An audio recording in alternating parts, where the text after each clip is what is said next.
വെടിനിർത്തൽ ധാരണയ്ക്ക് മുന്നോടിയായി ഹമാസിനെ നിരായുധീകരിക്കണമെന്ന് ഇസ്രയേൽ. സമാധാന മധ്യസ്ഥരായ ഈജിപ്തിന് നൽകിയ കരട് രേഖയിലാണ് ഇസ്രയേൽ നിലപാട് വ്യക്തമാക്കുന്നത്.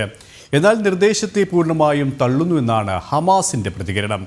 ബന്ദികളെ പൂർണ്ണമായും വിട്ടുകൊടുക്കാൻ തയ്യാറെന്നും ഹമാസ് അറിയിക്കുന്നുണ്ട്.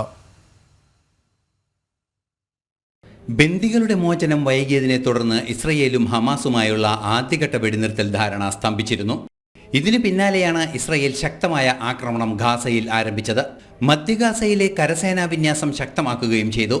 നിരവധി ഹമാസ് കേന്ദ്രങ്ങളിൽ ശക്തമായ ആക്രമണവും ഇസ്രയേൽ നടത്തി. തുടർന്നാണ് സമാധാന കരാറിന്റെ കരടുരേഖ ഈജിപ്തിന് ഇസ്രയേൽ സമർപ്പിച്ചത്. ഹമാസിനെ പൂർണ്ണമായും നിരായുധീകരിക്കണമെന്ന കരട് നിർദ്ദേശത്തിൽ ഇസ്രയേൽ ഉപാധി വച്ചിരിക്കുകയാണ്. മാത്രമല്ല, മുഴുവൻ ബന്ദികളുടെയും മോചനം ഉടൻ നടപ്പാക്കുകയും വേണമെന്നും രേഖയിൽ ആവശ്യപ്പെടുന്നു. ബന്ദികളുടെ മോചനം ഉറപ്പു നൽകാമെന്ന് ഹമാസ് അറിയിക്കുന്നുണ്ട്. എന്നാൽ സമ്പൂർണ്ണ നിരായുധീകരണം അസാധ്യമെന്ന നിലപാടിലാണ് ഹമാസ്.